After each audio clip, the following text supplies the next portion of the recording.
Então, perceba que essa questão ela se encontra em erro e o ponto culminante desse erro reside justamente nessa perspectiva que o sujeito, o Lucas, que era vítima da conduta delictiva, ele era um enteado do policial, certo? Então tome muito cuidado, porque observe que isso foi reproduzido numa prova para a Polícia Civil e pode ser muito bem delimitado em outras tantas provas na carreira jurídica.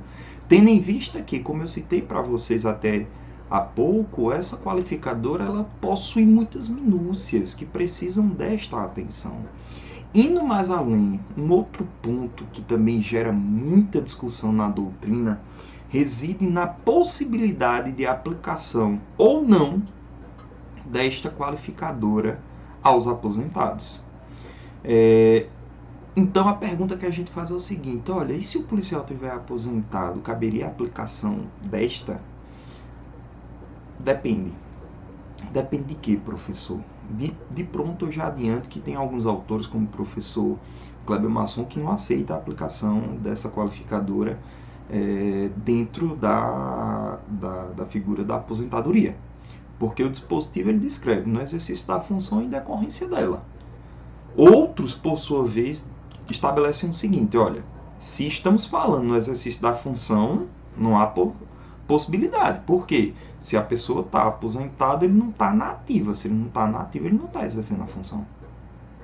Mas alguns vão defender a seguinte tese: olha, se é em decorrência dessa, aí eu poderia ter a possibilidade de aplicação dessa qualificadora ao aposentado. Só que eu quero que vocês tomem muito cuidado quando vocês forem fazer questões de prova, porque isso às vezes não fica tão nítido na hora da realização. Muito embora exista essa controvérsia, quando vocês forem fazer questões como essa, que foi cobrada no concurso para promotor de justiça do estado da Paraíba em 2018, veja que o legislador ele especificou no exercício da atividade. Vamos ler? O Código Penal qualifica o homicídio doloso quando praticado contra servidores públicos no exercício da atividade de segurança pública. Podem, dentre outros, serem vítimas do crime. Aí ele começa dizendo, na linha A, os integrantes do sistema prisional, da Força Nacional de Segurança Pública e do Corpo de Bombeiros Militares. Aparentemente é a resposta correta, né?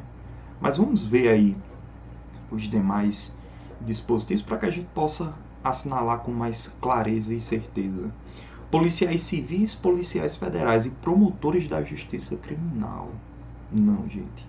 Como eu citei há pouco para vocês, infelizmente o legislador não abarcou os promotores e juízes criminais, e sim os integrantes do sistema prisional, certo? Logo, não estaremos aqui falando destes. Poderíamos até aplicar ao juiz das execuções penais, porque faz parte da execução penal propriamente dita. Mas os promotores da justiça criminal não. Justiça criminal é o gênero, então não houve a aplicação por parte do legislador para esses servidores, apesar da importância e, acredito eu, da necessidade de ampliação para eles. Mas, como citei há pouco, nós não podemos fazer aqui uma analogia em uma lamparte, tá bom? C. Policiais rodoviários federais, policiais militares e juízes com competência criminal. O erro está também na parte final, né? Juízes com competência criminal. Não basta ter competência criminal, certo? O dispositivo ele fala em integrantes do sistema prisional. D. Policiais civis, policiais federais, promotores ou procuradores que atuam no combate ao crime organizado. Não estamos discutindo aqui promotores e procuradores que combatem o crime organizado, apesar também da necessidade que essa qualificadora se aplicasse a estes, mas o legislador não fez. E policiais civis e militares, na ativa ou aposentados. Pessoal, sem correr na discussão se seria possível aposentados ou não, porque alguns, inclusive eu coloquei essa questão certa vez em uma prova na faculdade que eu leciono, e alguns alunos disseram: mas professor, não há divergência entre o aposentado? Sim, mas aqui o nosso examinador ele deixou claro, no exercício da atividade de segurança pública. O aposentado ele não está no exercício. Se tivesse colocado ou em decorrência dela, aí haveria espaço para impugnação da questão. Mas veja que o examinador ele foi incisivo no exercício da função. Então, gabarito, sem sombra de dúvidas, letra A, tá bom? Outra questão que envolve também essa discussão, também para promotor agora do estado do Ceará, prova realizada em 2020. Vamos ver. Acerca do delito de homicídio doloso, assinala a opção correta. A linha A. A qualificadora do feminicídio, caso envolva violência doméstica, menosprezo ou discriminação à condição da mulher, não é incompatível com a presença da qualificadora do motivo torpe. Essa alternativa, meus amigos, ela está correta. Eu não adentrei porque o ponto aqui era voltado a discutir o homicídio funcional, mas posteriormente eu vou trazer uma aula voltada à discussão das qualificadoras e sua compatibilidade com o chamado homicídio privilegiado. Isso é um ponto que há muitos é cobrado nas avaliações e ainda hoje muitas pessoas erram por não conhecer o que vem a ser uma circunstância e uma qualificadora propriamente dita de ordem subjetiva ou objetiva. Eu quero que vocês guardem o seguinte: as qualificadoras de ordem subjetiva, como eu citei há pouco ao falar do próprio inciso 7º, diz respeito aos motivos que guiam a ação do sujeito, enquanto que as qualificadoras de ordem objetiva, elas são relacionadas aos meios e aos modos de ação. Então, eu posso ter, certo, dentro de uma mesma perspectiva fática, qualificadoras de ordem objetiva concomitantes à presença de qualificadoras de ordem subjetiva, certo? Então, qual foi o ponto dessa linha A? O STJ ele delimitou no passado, isso é uma jurisprudência da citada corte, que a qualificadora do motivo torpe ela seria de ordem objetiva. E, como vocês bem percebem, se a qualificadora subjetiva diz respeito aos motivos, o motivo torpe é uma circunstância subjetiva. Logo, há compatibilidade entre ambas, tá bom? Então, a alternativa ela se encontra correta. Vamos ver os erros das demais alternativas? A linha B vai descrever: a prática desse crime contra a autoridade ou agentes da Força de Segurança Pública é uma causa de aumento de pena. Olha o que eu disse no começo da minha fala na aula de hoje. Tomem muito cuidado. O que é uma qualificadora? O que é uma causa de aumento de pena? Vocês sabem que a qualificadora aumenta a pena como um todo.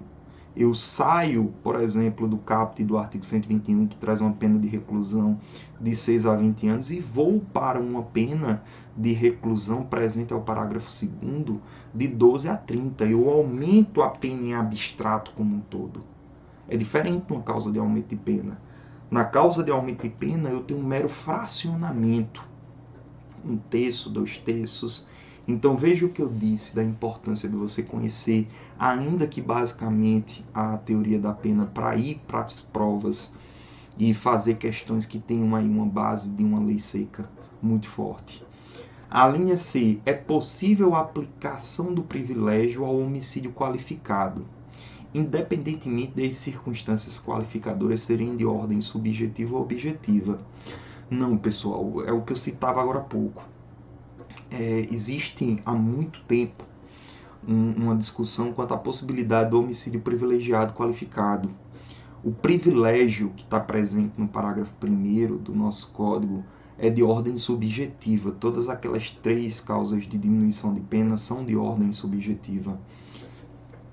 Então, se eu tenho uma ordem subjetiva aqui, a qualificadora necessariamente precisa ser objetiva. Por quê, Neto? Por quê, professor? Porque, gente, motivo é um só. Ou ele é nobre, e você aplica o parágrafo 1º, ou ele é torpe, ou ele é repugnante, ou ele é vil, e você aplica o parágrafo 2º. Eu não posso trazer 2 motivos para uma só conduta. Então, motivo é um só. Então, para que eu possa discutir o homicídio privilegiado qualificado, eu preciso necessariamente ter um homicídio privilegiado, que é uma circunstância subjetiva, com uma qualificadora de ordem objetiva. D. Constitui forma qualificada desse crime o seu cometimento por milícia privada, sobre o pretexto de prestação de segurança ou por grupo de extermínio. Colegas, como eu citei no início da minha fala, aqui a atuação da milícia e do grupo de extermínio não é uma qualificadora do homicídio, mas sim uma causa de aumento de pena. Isso é muito cobrado nas avaliações, tome muita atenção. A linha E constitui forma privilegiada desse crime o seu cometimento por agente impelido por motivo de relevante valor social ou moral, ou sobre a influência da violenta emoção provocada por ato injusto da vítima. Meus colegas, em outra oportunidade também eu vou tentar trazer para vocês uma aula voltada só ao homicídio privilegiado. E quando eu vou trabalhar o homicídio privilegiado, eu sempre chamo a atenção dos alunos para com a leitura e a atenção do dispositivo. Se você pegar o parágrafo primeiro, você vai ver que ele não fala em influência da violenta emoção, ele fala em domínio. É diferente. Daí a gente volta àquela discussão de você conhecer a dosimetria da pena. Se você pegar o artigo 65 do Código Penal e for analisar as atenuantes genéricas, atenuantes, segunda fase da dosimetria, você vai perceber que dentre os dispositivos que estão lá no artigo 65, você vai encontrar a influência da violenta emoção. Então, no tribunal do júri, caso seja arguído em plenário essa figura, se foi uma causa de diminuição ou se foi um atenuante, se foi uma causa de diminuição, domínio da violenta emoção. Se foi um atenuante, influência da violenta emoção. Quem vai decidir é o jurado, certo? No momento da realização dos quesitos, o juiz vai formular um questionamento voltado ao reconhecimento do domínio ou não dessa violenta emoção. Mas o que eu quero que vocês percebam é novamente isso, a necessidade de conhecer a dosimetria da pena para que a gente possa gabaritar as questões da parte especial do nosso Código Penal. Gabarita aqui, letra A. Por fim, deixa eu trazer uma atenção ainda mais especial para vocês, ainda dentro dessa discussão voltada ao que é uma causa de aumento de pena e o que é uma qualificadora. Senhores, veja que o homicídio funcional, caso ele seja realizado e esteja presente os requisitos, os elementos do inciso 7º do parágrafo 2º do artigo 121 do Código Penal, ele vai qualificar o crime de homicídio. Por sua vez, veja o artigo 129 do Código Penal, em seu parágrafo 12.